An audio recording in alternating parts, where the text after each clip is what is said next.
দেখেন আমার যে কোন শয়তানে যাবো মাথা চাপা নিজে জানি না, ঠিক আছে। আমি যে কিসের জন্য তো চললাম নিজেও বলতে পারি না, কারণ আমি কোনো কিছু নেই নাই, কারো কাছে নাই, কারো কোনো কিছু নেই। আমার যে কোনো জায়গায় করি নাই, ঠিক আছে। এখন মনে করেন আমি কি বলবো, আর আমি ভুল করে ফেলছি। এখন মনে করেন আমি তো এগুলো জানিও না। আর আমার যদি বলতো যে মোবাইলটা রাখে যান, আমি রাখে যাইতাম, কিন্তু আমার তো বলে না। কিন্তু আমার যে কোন শয়তানে যাচ্ছে আমার মাথায় চাপ দিলে আমি নিজেও বলতে পারি না। আমার বাবার নাম আহমদ, আমার মার নাম ফিরোজা বেগম। বাসার ছিলেন 12 নম্বর, আমার নাম মাসুদ, বাড়ি 12 নম্বর ওয়ার্ড।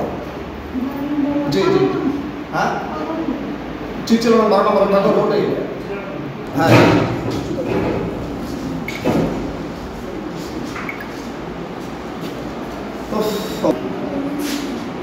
ভাই তুমি কি কিসে দেখতে আসো?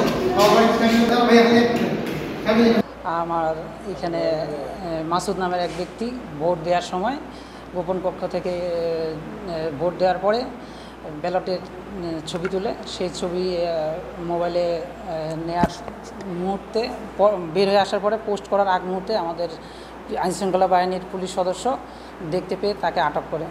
বর্তমানে সে আটকাধীন রয়েছে এবং ম্যাজিস্ট্রেট এসেছিল, উনি এখনও ডিসিশন পেন্ডিং রেখেছে যে বিকেল পর্যন্ত উনি যা সিদ্ধান্ত নিবে সেটাই আমাদের।